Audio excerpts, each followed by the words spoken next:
తెలుగు తొలి చారిత్రక నవల రచయిత కవి సమ్రాట్ బ్రహ్మశ్రీ నోరి నరసింహశాస్త్రి గారి నారాయణ భట్టు నవల 10వ భాగం 27వ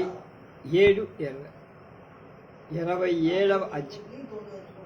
కృష్ణవేణి నది సముద్ర పరిష్వంగానికి బహుబాహువులు చాచింది. అందొక బాహు దక్షిణ ముఖం.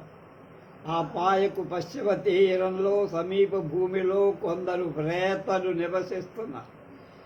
కలిదిండి వద్ద ఇప్పటికి 5 ఏళ్ల కిందట ఒక గొప్ప యుద్ధం జరిగింది. కలిదిండిలో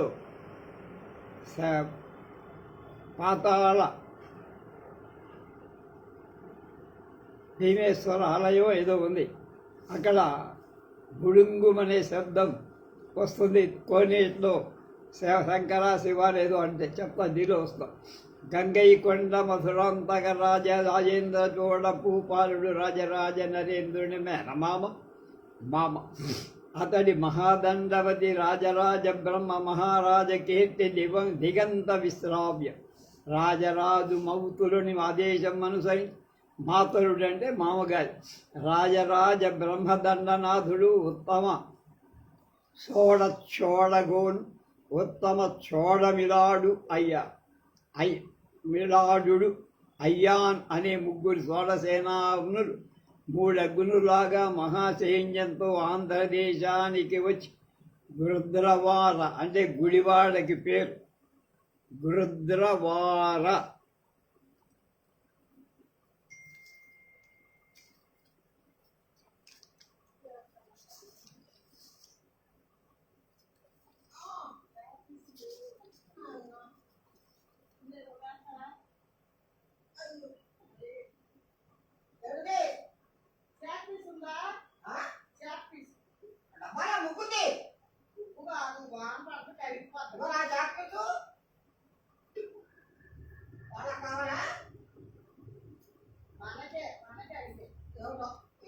మనకైనా చాపీగండుట విషయంలోని కలిదిండి దగ్గర కర్ణాటక సైన్యంలో తలపడ్డారు.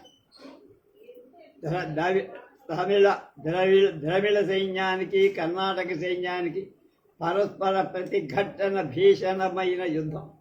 అలా అందులో ముష్టి కేశి జుట్టు పట్టుకోవడం, దండాదండి కుంతి పరస్పరం ఆయోధనం జరిగింది. ధానుష్కుల బాణపాతాల చేత ఉభయ సైన్యం చాలామంది భటులు వీరస్వర్గాన్ని అలంకరి. ఆ యుద్ధం కాలవశంలో సమయుద్ధం అయ్యింది. అటు కర్ణాటక దండనాథులు, ఇటు ద్రవిడ దండనాథులు రణభూమిని ప్రాణాలు వదలారు. అక్కడ కొద్ది కాలంలోనే రాజరాజ నరేంద్రుడు ద్రవిడ దండనాథుల పేర శివాయతనాలు నిలిపి మధురాంతక నల్లూరు గ్రామాలు ప్రతిష్ఠించారు. కర్ణాటక సైన్యం చెల్లాచెదరైంది. ఆ సైన్యం వెంట వచ్చిన వ్రేతలు చెదిరిపోక మిగిలి ఉన్న గోధనాన్ని కృష్ణనాదిని దాటించి తృణజల సమృద్ధి గల చోటల్లో సంచరిస్తూ చివరకు ఒక చోట చిట్టడివి బాగు చేసుకుని కుటీరాలు నిర్మించుకున్న అదే రేపల్లి. సోమిదేవిని ఉపమను పిశాచ వేషంతో ఎత్తుకుపోయిన దొంగల మర్రికి రమారమి 3 క్రోశాల దూరంలో గల రేపల్లెకు ఆ రాత్రి బహు వేగంగా చేసి అందొక ఇంట్లో దాచా. అప్పటికే స్మృతి వచ్చిన వాళ్ళకి తాగటానికి గోక్షీరమిచ్చారు. వారినట్టు చేర్చింది పశువుల శాలలోకి. మర్నాటి రోజు ఉదయం నుండి వారికి వంటకానికి మట్టి పాత్రలు, ఆహార పదార్థాలు ఇచ్చి ఆ పల్లెలో స్త్రీ పురుషులు ఎవ్వరూ వారితో ఏమీ మాట్లాడు. కానీ రాత్రింబవళ్ళు ఎక్కడికి పోకుండా అందరూ కాపుగా ఉన్నారు. ఆ పల్లె నుండి వాళ్ళు తప్పించుకునే ప్రయత్నిస్తున్నట్టు వాళ్ళకి తోస్తే కఠినంగా ప్రవర్తించేవి. కానీ ఇతర సమయాలలో వారికి ఎలాంటి ఒత్తిడి లేదు. తమ్ము ఎందుకు ఆ వేపళ్లకు వాడు తెచ్చారో తెలుసుకోవటానికి ఎంత ప్రయత్నించినా సోమిదేవికి సాధ్యపడ. ధనాశకల చోరుడుగా వీడు కనపడ్డారు. వారికున్న స్వల్ప ఆభరణాలు ముట్టుకోనులా వెనక వస్తున్న వారి సమస్త సామగ్రిని హరించినట్లు కోసట్ల. ఇంత దూరంలో కానీ దేశానికి తమ శత్రువులు ఉంటారా? ఏ వనదేవతకైనా తమని బలి ఇవ్వాలనే ఆలోచన. ఆ ఊహకు అనుగుణంగా ఆ పల్లెలో అప్పుడు జాతర ఒకటి. పల్లెకు కొంచెం దూరంగా దక్షిణంలో ఒక పురము నిర్మించి ఆ పురం పటకుటీరం అనుకరిస్తూ దానిపై శిఖరం వలె ఒక ఇత్తడి కుంభం ఉంది. ఆ పురానికి పురంలో స్త్రీలు ఉండరు. రేపల్లెలోని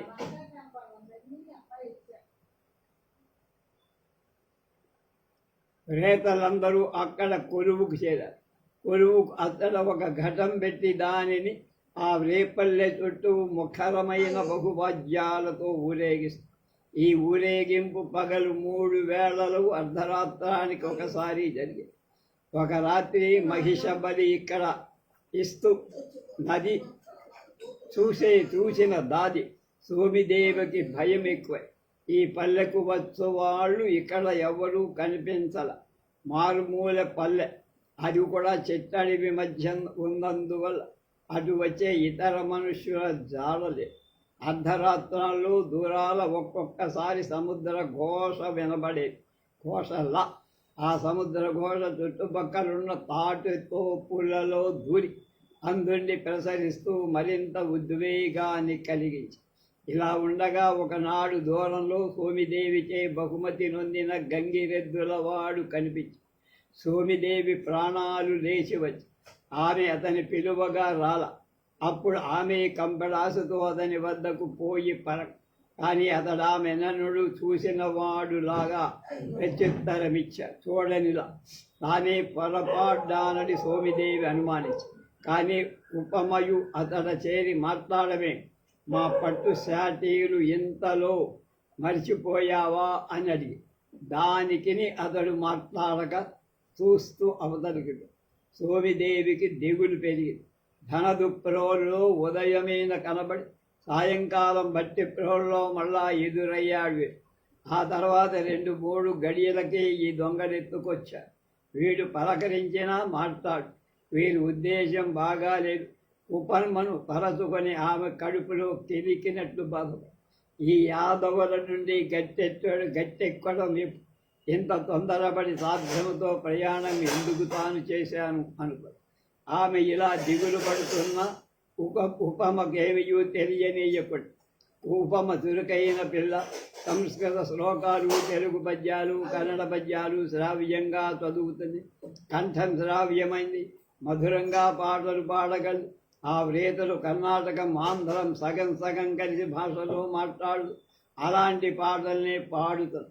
అలాంటి పాట ఒకసారి విన్నంతనే వారి యాసతో గ్రహించి వారి ఎదుట తన మధుర కంఠంతో కుప్పమ తిరిగి అవి పాడుతోంది. నిర్భయంగా ప్రతి వాళ్ళని పలకరిస్తోంది. ఈ విధంగా ఆమె గోప స్త్రీల దాదరాన్ని పొంది. అందులో దగ్గవ్వ అనే 40 ఏళ్ల గోపిక ఒకటి కుప్పముకు విశేషంగా ప్రేమించసాగి. దుగ్గవ్వకు ఇదే ఈడుగల కుమార్తె 1 ఏడాది కిందట చనిపోయిందని. మరి దానికి పిల్లలు లేరు. కుప్పమ్మను చూసినప్పటి నుండి దాన్ని పోయిన కూతురు జ్ఞాపకం వస్తూ ఈ విధంగా పిలిచేది, ఈ విధంగా అడుగుతేది, ఈ విధంగా మాట్లాడేదని తన కూతురు గురించి చెబుతూ దుగ్గవ్వ తన కూతురు చేష్టలు చెప్పిన విధాన్ని అనుకరిస్తూ కుప్పమ్మ దుగ్గమ్మను పిలవసాగి పలకరించేది. ఆ మాటలు విని దుగ్గమ్మ బావురుమని ఒక్కొక్కసారి ఏడ్చేది. ఈ విధంగా రోజులు గడిచాయి. కొత్త మనుషులెవరూ కనిపించలా. ఇది అరణ్యమా, ద్వీపమా, మరో లోకమా? రేపల్లలో జాతరైపోయింది. వెంటనే వీడు ప్రాణాలు తీస్తారనే భయం పోయింది. సంవత్సరం నుండి దక్షిణ దేశమంతా తిరిగి వచ్చిన ఇక్కడ జీవనం శాంతంగా ఉంది. భోజనాది అవసరాలకు లోపం లేదు. ఆవు పాలు, పెరుగు, నెయ్యి కొలవేది. మరొక ప్రపంచంలో ఉన్నట్లు సుఖంగా మోటు పళ్ళకి రావలసి ఉన్న పొన్నదేమయ్య సార్థంలో తనతో వస్తూ కదా. గదా ప్రహారాలకు పడిపోయిన పరిచారకులు ఎక్కడికి వెళ్ళారు. వెంట వస్తున్న కంచరం ఏమైపోయి. నారాయణ భట్టారకుడు ఎక్కడున్నారు? క్షేమంగా ఉన్నారు. మేమిక్కడ ఉన్నట్టు వారికి తెలియటం. మాకిక్కడ నుండి మోక్షం ఎప్పటికైనా ఉందా? మోక్ష ఉపాయమే. నేను చిరకాలం నుండి ఉపాసించిన దుర్గాదేవి కటాక్షం మాపై ఎప్పుడు ప్రసరిస్తుంది. దుర్గే స్మృత హరసి భీతి మశేష జంతో.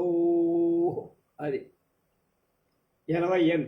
రాజమహేంద్రపురంలో సందడి కొంత తగ్గింది. క్రీడా ద్వీపాల్లో వినోదాలు చాలించి వారమైపోయి కోట గుమ్మం దగ్గర అంతా సన్నగిలిపోయింది. వర్తకులు చాలామంది ఇతర వాళ్ళకు వెళ్ళిపోయారు. క్రీడాగతులైన సామంత దండనాథులు తమ ఇళ్లకు బయలుదేరారు. రాజుగారి అనుమతి తీసుకొని బయలుదేరారు. ఆనాటి మధ్యాహ్నంలో అమ్మంగ మహాదేవి అంతఃపురంలో చతురంగ క్రీడ తదరంగం ఆట జరుగుతోంది. మహాదేవి ఆ క్రీడ అభిమాన పాత్రం. రాజరాజ నరేంద్రుడికి అది చిరకాల అభ్యస్తం. అంతఃపురంలో మహారాజుతో మహారాణి ఆడేటప్పుడు దాన్ని చూస్తూ పూజ్యులకు ఇష్టలకు ఆహ్వానాలు పంపటం కూడా ఆచారం. ఈ క్రీడ తెలిసిన వారితో ఆడటం ఆనందకరం. అలాంటి ఆహ్వానాలు అందుకున్నవాడు రాజాదర పాత్రుడు.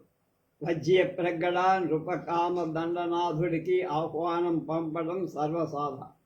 ఈనాడు ఆ ఆట తిలగించడానికి యువరాజరాజదేవుడికి అతడి వయస్సుడైన కరుణాకర తొండమాన్ జయగొండరులకు ఆహ్వానమై వజ్యతో పాటు నారాయణ భట్టు కూడా. ఎన్నడూ నన్నార భట్టాలకు ఆ క్రీడకు పిలిచే ఆచారం లేదు. ఈనాడు మాత్రం అతన్ని కూడా ఆహ్వానానికి పిలిచారు. ఆహ్వానం వచ్చింది. ఈ క్రీడ ఆహ్వానం కొంత గోప్యంగా ఉంది, రహస్యం. ప్రేక్షకులుగా వెళ్ళి వచ్చిన వారు ఆ క్రీడా విశేషాలు ఎవరితో చెప్పకూడదు. అలా కాక పొరపాటుబడి ముట్టడిస్తే మళ్ళా జన్మలు అలాంటి ఆహ్వానం రావుతాయి. ఆ చతురంగ క్రీడకు బహువిశాలమైన మందిరం నిర్దిష్టమై ఉంది. ఆ మందిరంలో మధ్య భాగంలో క్రీడ జరుగుతుంది. అక్కడ సమావిష్టులైంది అల్పసంఖ్యాకుల కొద్ది. ఆ కొద్ది మందికి అంత విశాల భవనం ఎందుకో కారణం తెలియదు. ఆ శాలులు సేవకులు కూడా నిరంతరం ఉండరు. ఉపచారాదులకు ఘంటానాదం విని దూరం నుండి వాళ్ళు రావాల్సిందే. ఆ మందిరంలో వాయు సంచారానికి సేవకులు వాయు చాలికనులు అవతల నుండి సూత్రాలతో నిరంతరం లాగుతుంటారు, ఎదురుండరు. పానీయాలు, ఫలాలు, తాంబూలాలు సమస్తం అందుబాటులో ముందుగానే ఉంటాయి. ఆ మందిర మధ్య భాగంలో విశాలమైన ఫలకంపై పటికపు రాళ్లతో తెలుపు గళ్ళు అమర్చబడ్డాయి. ఒకటి పద్మరాగమణి బలం, రెండవది నింద్రనీలమణి బలం. అమ్మంగదేవి యథాప్రాకారం పద్మరాగ బలం తీసుకుంది. రాజరాజు ఇంద్రనీల బలం తీసుకున్నారు. చతురంగం తొందరలేక దినాలు మాసాలు పర్యంతం కూడా ఆడటం కొత్తేం కాదు చతురంగం. కానీ ఈరోజు మాత్రం కాల వ్యవధి ఏర్పరిచారు. ఎత్తుకు మధ్య ఎక్కువ కాల వ్యవధి ఉండదు. 5 ఘటికలలో క్రీడ పూర్తయిపోవాలి. యువరాజు ఆనాడెంతో ఉబలాటంగా క్రీడ చూస్తున్నాడు. అతని వయస్సుడు శీఘ్ర సమాప్తికుల సాయాల చేత ఆలోచిస్తూ ఆ భవనానికి వచ్చారు. నన్నయ్యకు రాజదంపుదల బుద్ధి సూక్ష్మత గమనించాలనే కుతూహలమే కానీ ఆటలో పాల్గొనే ఉద్దేశం లేదు. నారాయణ భట్టు ఏమాలోచిస్తున్నాడో ఎవరికీ తెలియదు. క్రీడకు ముందు అమ్మంగదేవి తనకు సహాయురాలుగా ఆ రోజున యువరాజును అతని 2 దాక్షిణాత్య మిత్రులను దగ్గర పెట్టుకుని రాజరాజు చిరునవ్వు నవ్వారు. రాణికి చోళాభిమానం చతురంగంలో కూడా పోలేదనుకున్నాడు. రాజరాజు మాటలకు అమ్మంగదేవి ముఖం సిగ్గుతో ఎర్రబాయి. యువరాజు కూడా చోడుడేనా మహారాజా అని ఆమె చిరునవ్వుతో ప్రశ్న. రాజరాజు కాదు కానీ నీవు చాళుక్యులను కూడా చోళలనుగా మార్చేశావు కదా అన్నారు. ఈ కరుణాకర తొండమానుని పూర్వులు కూడా పర్నాటి పల్లవులే. ఇతడు తెలుగువాడే కానీ దాక్షిణాధ్యుడు కాడు అన్నాడు వజ్య. రాని ఈ రోజుల్లో మాధ్యస్థం వహించడానికి కుంతల దేశాగతులైన నారాయణ భట్టుల వారిని నేను అర్థిస్తాను. క్రీడలో ఎలా ఉంటుందో కానీ ముందుగా ఈనాడు మాటలతో రాణి రాజులు బంధిస్తోందని రాజరాజు చిరునవ్వుతో అన్నాడు. మహారాజా పూజ్యులైన వజ్య నృపకాకుడు ననయ భట్టాగరుకులు మీ పక్షంలో ఉంటే నీకేం చెంతండి అంది. మహాదేవుడు చక్కగా సెలవిచ్చారు. మేము వృద్ధులం కనుక పూజ్యం, ఆటలో నేర్పు మాత్రం పూజ్యం. అందరూ ఆ మాటలకు ఆనందంగా నవ్వారు. నారాయణ భట్టు మాధ్యస్థ పీఠమధిపతించి గణాధిపతికి స్మరణం చేసి క్రీడా ప్రాంగణానికి అనుజ్ఞ ఇచ్చారు. ప్రారంభం ప్రశ్న వేయగా ముందు బలం కదల్చడానికి మహారాణి వంతు వచ్చి, అమ్మంగదేవి ఆటలో చురుకుదనం ఉంది. రాజరాజు ఎత్తుడు దూరాలోచన కలవి. అందువల్ల ముందు ముందు సామాన్యంగా అమ్మంగదేవి గెలిచినట్టు చూసేవాళ్ళకు అనిపిస్తుంది. కానీ తరచుకు చివరికి రాజే నెగ్గుతాడు. ఆ రోజున అమ్మంగదేవి తనకు సహాయులుగా అనుభవం లేని యువకులను కోరుకున్నందు రాజరాజు కొంత నిర్లక్ష్యంగా ఆడాడు. రాజపక్షంలో ఉన్న వజ్జయ నృపకాముడు కొంత దూరం నుండి ఏకాంతలు ఏదో మాట్లాడుకో వారి దృష్టి ఆటల మీద ఉన్నట్టు కనపడు. ఒక్క నన్నయ్య భట్టారకుడే మౌనంగా ఆట గమనిస్తుంది. కాల వ్యవధి స్వల్పమైనందున ఆనాడు మహారాణి ఆట అద్భుతంగా సాగింది.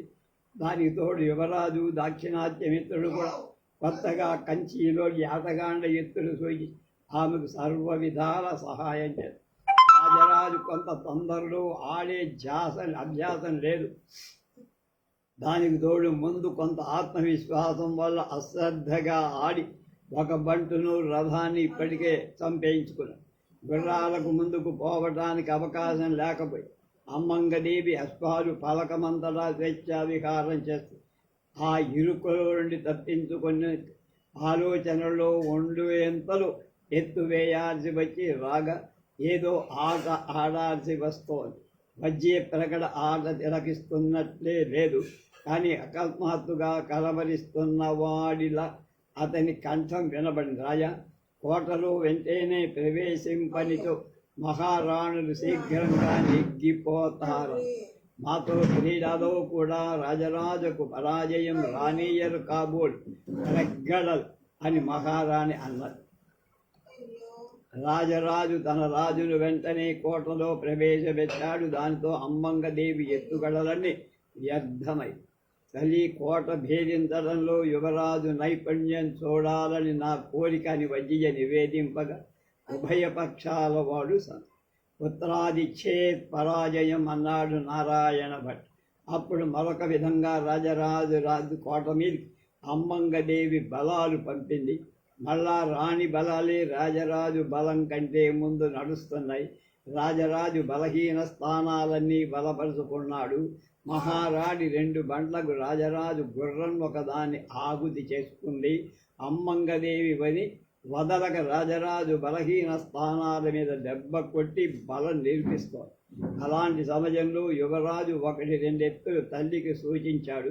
అవి స్పష్టంగా వ్యర్థంగా కనబడ్డాయి. అయినా కుమారుడిపై అభిమానంతో మహాదేవి ఆ సూచన అంగీకరించింది. రాజరాజుకు ఆటలో కూడా వ్యర్థ ప్రయత్నం ఇష్టం లేదు. అతడు అందుచేత కుమారుడి వంక అనాదర దృష్టి చూశాడు. యువరాజు చూడక ముఖం కిందకు వాల్చాడు. నారాయణ భట్టు మాత్రం చిరునవ్వు నవ్వాడు. అంతలో వజ్జీయ స్వరం వినబడి, రాజా, మీ బలమైన వైపుల మహారాణి బలాలు సాగాయి. ఆ కోట వెంటనే వదలాలి అని విని రాజు ఒక్కసారి ఆ వైపు చూశాడు. అంతవరకు తాను యువరాజు వ్యర్థంగా వేయించాలనుకున్న ఎత్తులే తన కోటను భేదించడానికి సిద్ధంగా ఉన్నాయి. రాజరాజు గుర్తించాడు.